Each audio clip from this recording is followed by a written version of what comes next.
in bel introduction kan lo le nga kan drummer hi pui puya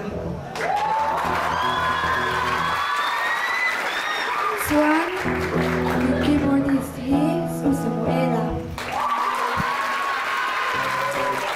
chuan kan bassist hi uram enga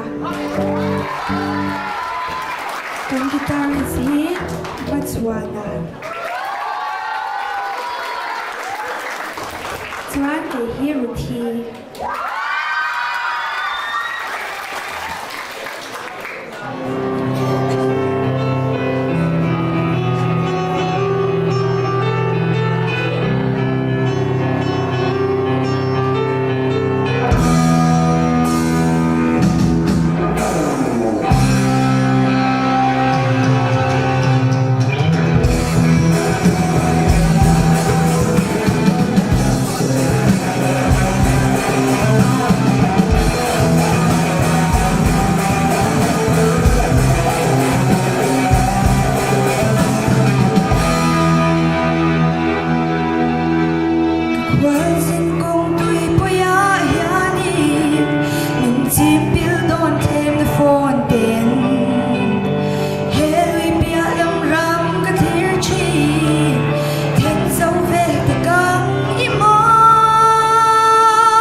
ที่ข้าน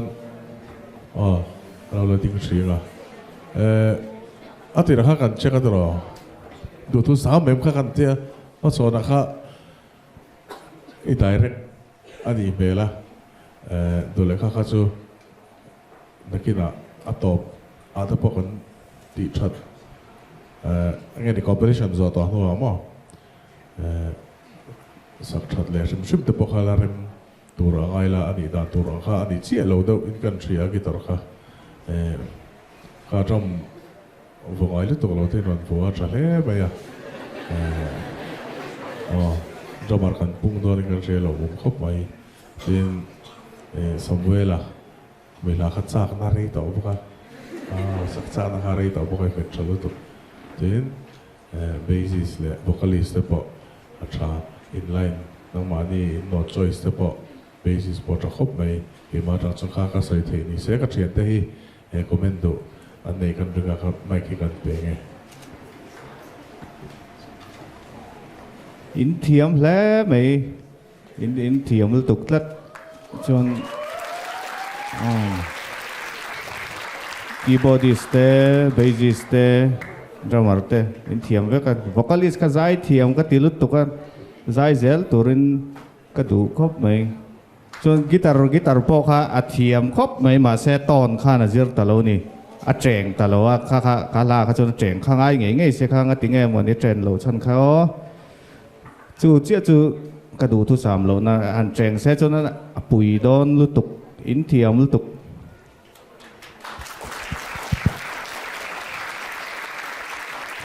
อามาวิโรนเสียงเท่ากันอินเทียมครบไหม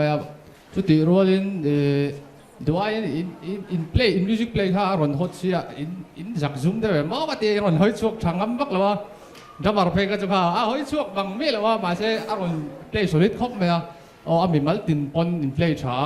อามาเราจุด performance ข้าจนกระดูทุเราสามเราเดียวถ้าเกิดอินเพลย์ข้าฮอตเสียมาเสียอินเพลย์ฉันถูกไหม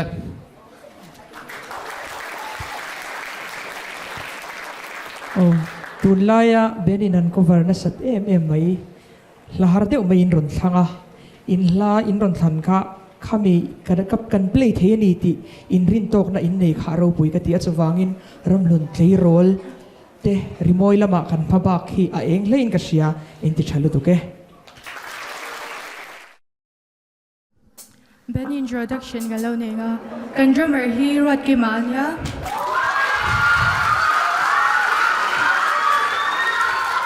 bassist Himpuya, guitarist Rasanga, keyboardist Zwala. Okay, kira kili ka niya.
inside thale maya ram lun hi kan van van ni emo kalo tia rimoi tum thiam so ni lovin ram hona hian rimoi tui pui tak tak hi anom nual ani kan u te zinga pot su tiang anga rimoi tui tak tak ini thei ka sia chumi thei na chu in ka sia voi ni a hian a lu ka tiatin in performance a thakop mai ka tiang ka ben a chuan an zawai maya performance thatak kha apui mo em a chu in nei tha in ka sia tin kan vocalist pon aron chan tha choi khop mai atira tang han zai hian atira enge kon fi lo teu leka chan hi ole me ma se nung takin sak takin ron tang ngal theya in ti chalu tu ke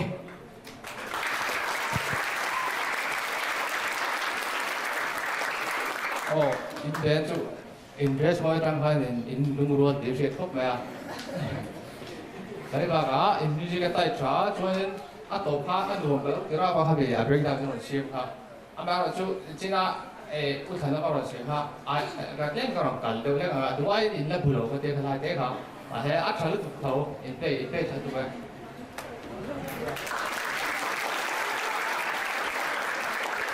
in tight thale mai music kalau feel khop mai so atir lawa khan guitar kha ring ma mi khala ma khan da volume khoi ya changin I her zoi le ma da thi le zuk thina kalai kha khatia ti lo tur khan in effect atang jok khan in ati zoi na om karina tai tang khan ti zuk ti zoi se wala ren tu chon ka te ti ka chon I gain kha I ti che again kha tlem tol dona chon I performance thral to I play portra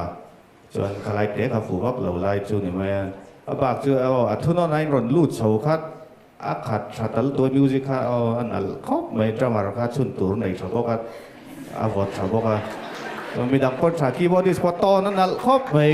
bassist po chon vocalist kha zai thiam bok si chon guitarist ka soi du le pakhat chu isu iron solo khan iridim kha ring thai ti to vio ma si iron zut khan azoi le dei ni chu wangin I solo na tur ton kha asan pain nei ta la delay tel deu te mo atlema che khai la cheng tha deu lek te kha chu music kha anal le zol ka ring ani ma ba kin nei eng le mai Itu mah soi bak lo mah drummer khan drumstick kalau tu selo sela nek tai kalau ti ba lo bok sela su ne me play tra kan lo me cái này hi Jeremia book te kan nia kan ben hani introduce kan keyboardist hi kimi ania kan guitarist hi Moana kan drummer hi Somtea kan bassist hi Ngai Oma chuan te hi Amy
Jeremia gupte. We know bakat ka niya. Intro so afar sa lu khan keyboard kakalo piano mo hakan kalta sa mo arrangement ka. Kalay ka kalawi ang record maya. So basic te ka ma. Kaya kan sete umek la. Rimde wa music like that. Ang very good ka di kalaw mo. Bena di ka so aku lai ngare di lai ka inon mang tiam ang ren ka dia amara su akara arrangement bi ni cuma akara music ngare inan sol le atia hai that kau that le si khabe ka do ja tam ma mai wa ka ti de mai mai ya amara su ngare guitar solo le ala offer se mo ngare chorus in zom nana in man kazu atraview in tria kalai kha ita se in titra khop me kha keyboardist bo keyboardist na kan nei do li ka se do lai ta do khop me alo mo mi ti chalo tu in nal bo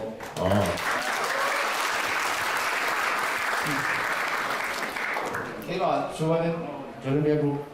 han chui chele me turom kan halawa mi mal tin play tha in music tai tha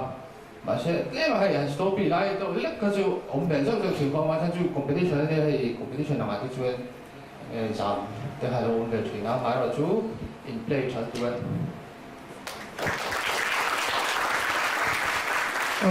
Jeremia group te bena zaile solo hi ai nang lo bari chu kai po solo a zai na sa kania chuan ben a kha chuan ben me te kha nei chana ngai ma chu chu kan vocalist ka aron zai ter khan a o kha ben o ni ngem o ka ti ma se an ron zai ta ka khan a in siam rem thiam ka ti maya vocalist ka a hla ne khan kha mi hla kha kan ngai thak chu o chak dewina an sak kha ni tlang po ma se kan vocalist khan ama o mil khan aron rem thiam le in ka sia a ben me te ron chan puitin chawangin in ti thaka ti ma chana to pera chan in chet vel dan kha ange oversee lo khan ka soi thiam lo a class ka ti ni chuma ka soi thiam cha lo a class kha nge ka se cha lo ma se a class ya wa so in ti chale to ke nang ni ko in thiam hle mai in thiam lom hle mai ram lun lam hi musician chade udo in nga don khop mai chon guitarist kha aton kha aron chato khop mai ani chu per thang to ti riat put la ponal chonin eta utho ma soyang deu khan in first verse tir kha aron hul le thu ta khalai kha anal wak lo ka dia du thu sam lo deu lek lai chu kha kha ne chonin tle ma ne se na soyang deu khan roll wak lo deu lek lai kha om zeu le chi na tlem te ma se overall chu thalu tu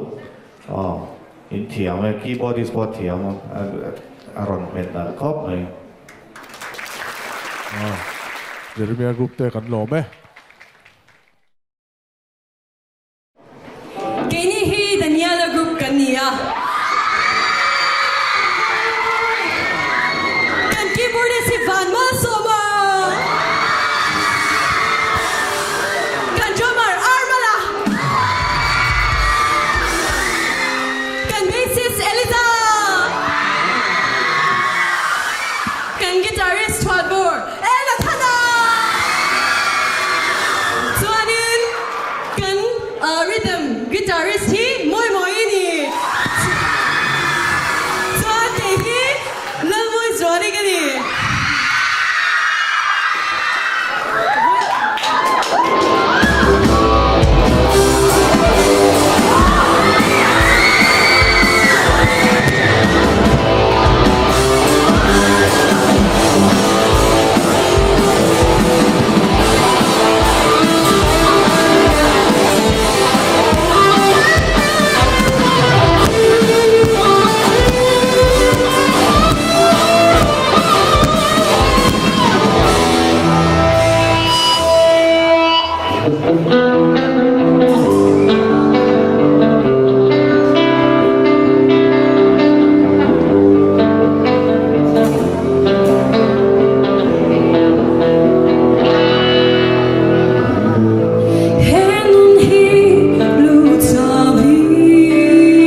นมอินไงนมบ้ากาข้านินอินหูนมเตลข้าบราวน์ทีมเดียวได้บ้างอันนั้นเข้าไปตัวคีย์บอร์ดโซโล่ข้ากันไว้กันเชียร์ได้ในตาเลยนะส่วนแม่จะเข้าไปตัวarrangement อะเนี่ย arrangement พอช้าอัตโตโดนทุนนต้มอีกคนลุ่นเลยไล่ข้าเกี่ยวกับส่วนนี้ชาก็ไปเข้าไปอ่ะอีกครั้งนั้นจะเรียกทุกคนส่วนอันตัวอะไร breakdown เขาบอกอันดีเลยนะครับก็ราคาเขามีองค์พระที่เรียกว่าอะไรmusic มันก็ดังแล้วมั้งค่ะที่เพชรแต่ข้าหาเสียงผู้ชมนี่เป็นคนเดียวตัวส่วนมวยเลยมวยส่วนที่คนติดชาลุกตุกส่วนดราม่าอารมณ์ละค่ะเนี่ยดราม่าผู้ชิดที่พวกเราเชื่อว่าค่ะเรื่องนั้นเราก็เทเข้าไปส่วนเนี่ยดราม่าตั้งที่กันไปสปักที่กันเองเราสู้ตุนสู้ที่นั่นคีมาไงด่านิตาเสละกีตาร์โซโล่คีย์บอร์ดโซโล่คนตั้งเสinstrumental ของส่วนไปที่นำมาเซ็กซ์โฟนพอเราได้เสร็จ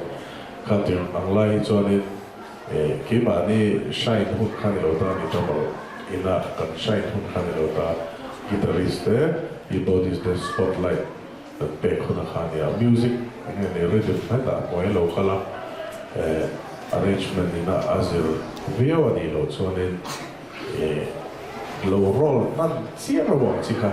ขัดเตียงสิค่ะมีดำจุกใช่หรอว่ามาเราสุขติง่ายเราได้นั่นเนี่ยขลายขันตาเสละส่วนอวาร์สอะไร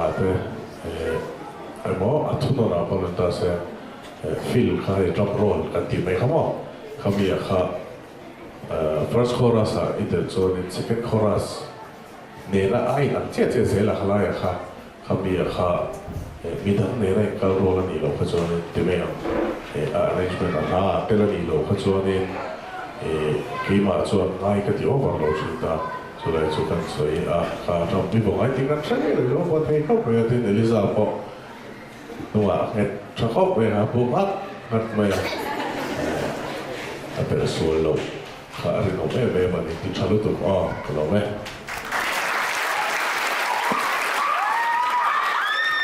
กรินภาพบ้าขินินบนเอลนา performance track up ไม่จุดว่าอัตติระจังคานินเอ็งเราข้ากันสวยแล้วก็ vocalist ค่ะอัตติ introduction นี่เป็กอัตจังค่ะอัฟฟูโชว์ว่าแล้วก็ขัดเตียนตัวข้านี่เบาโรคอัพต้นตัวจนเอลนา level checking เวลิติปุยค่ะขัดเตียนอัตติตัวข้าตานี่มีขัดทุนกันนี่เป็กค่ะกัน level แต่กัน check ชัดตัวรันตานะชีนมีแต่ค่ะตัวไอ้ค่ะ check ชัดเราโรมันตัวนั้นมีเบลเต้ experience ในต่อตีเชียร์ครบไหมจนเอลนาโซโล่นั่นบอกต้นนั่นบอกตัวป้าสไลซ์สารมีเขามีรอนรีค่ะไอ้ก็เตรียมก็ไงตัวโชว์พาเราไอ้ตัวชั่วภาคเราอีรอนเตียอันนั้นก็ติดตัวอิน performance ทางคีย์บอร์ดพอโซโล่นั่นเทียมเวลก็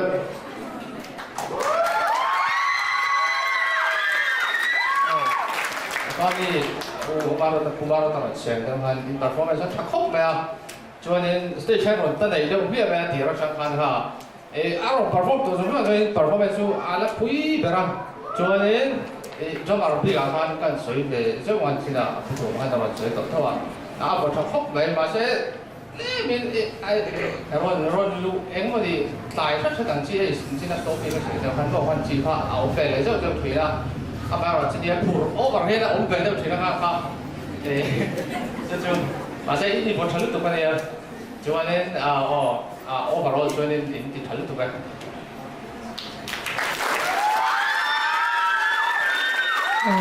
Daniela group de Isaia karilu lo omsu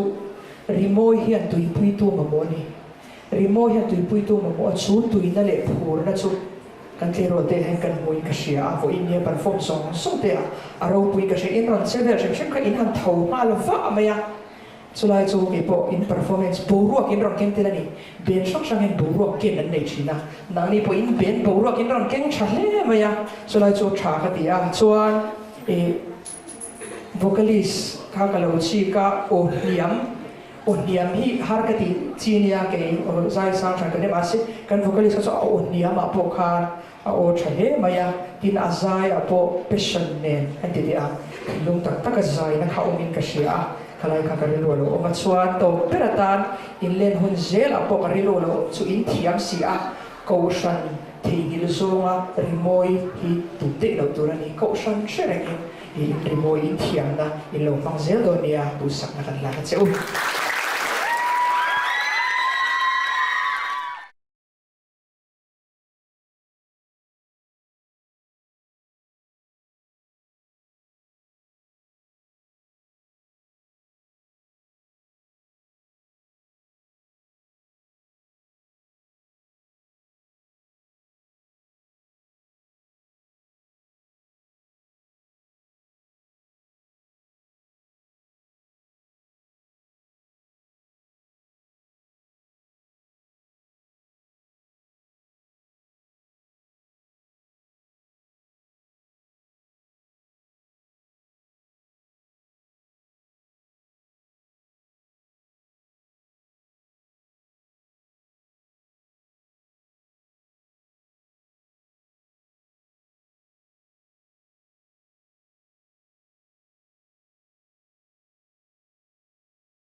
kan lo me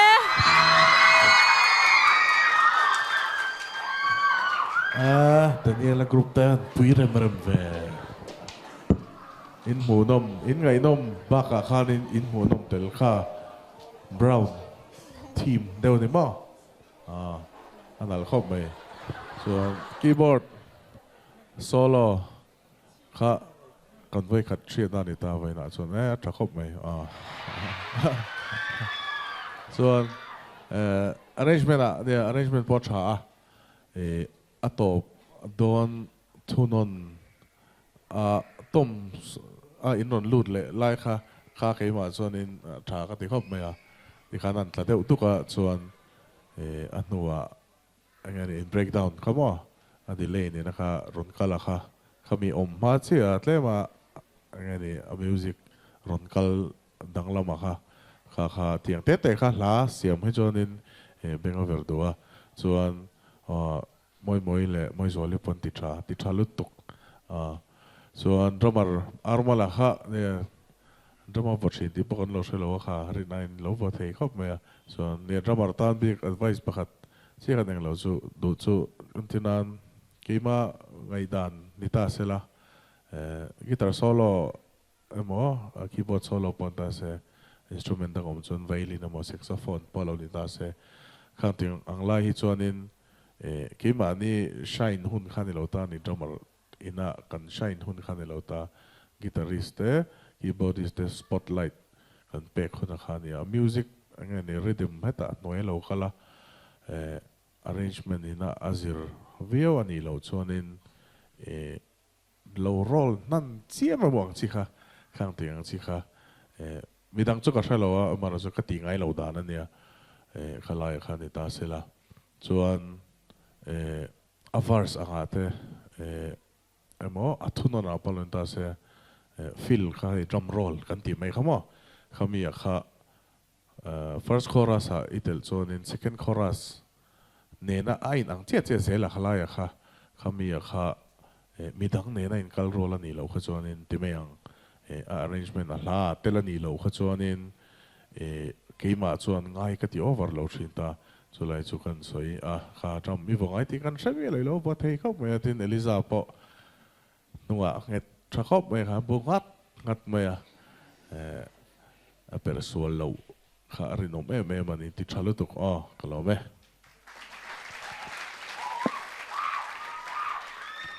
karin phak ba kinin bon elna performance track up mai chu lo atira tang khanin eng lo kha kan soi lok vocalist kha atir introduction ni pek atang kha afu chho hal ve ka tiang tur kha ni bo rok ngam dom tur John elnan level checking validity pui kha ka tiang ati tur khan ta ni minute kha thun kan pek kha kan level te kan check tha tur ta na china mi te kha in duai kha in check tha lo man tu na mi bente in experience nei to ti in riat khop mai John elna solo nal bok ton nal bok atopa slice arami kami ronri kha kai ka tiang ka ngai to chho pha lo ka ngai to chho phak lo I ron tia anal ka tilu tok in performance tra keyboard po solo nal thiam vel vek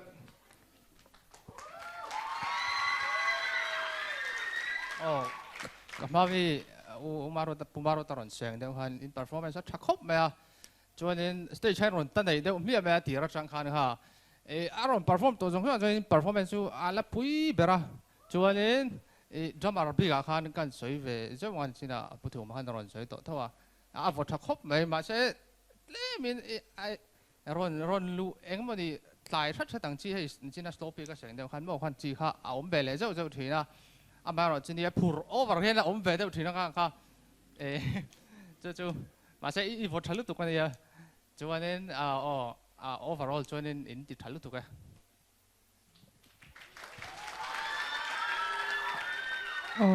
Daniela group te in zailai ka ril rulo chu rimoi hian tui pui tu mamoni rimoi hian tui pui tu mamo chu tui na le phur na chu kan tle rol te hen kan muin ka sia vo in nia perform song te aro puin ka sia in ron sever shim ka in han tho ngal va maya chu lai chu ke po in performance boruak in ron keng tilani ben sang hen boruak ken an nei thina nang ni po in ben boruak in ron keng thle maya chu lai chu tha ka ti a chuan vocalist ka ka lo chi ka o niam hi har ka ti chi nia ke zai sang chan ka dem ase kan vocalist ka chu o niam a po khan a o thle maya tin azai a po passion nen kan ti ti ang thilung tak tak a zai na kha umin ka sia kalai kha karil ro lo om chuan to peratan in len hun zel a po karil ro lo om chu in thiam si a Kohhran thingil zonga rimoi hi tumde lo turani Kohhran sherengin in rimoi in thiam na in lo mang zel do nia du sak na kan la na cheu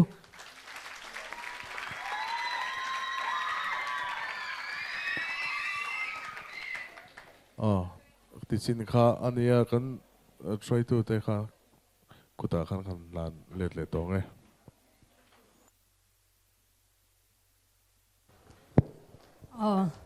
an thiam hlom in tiem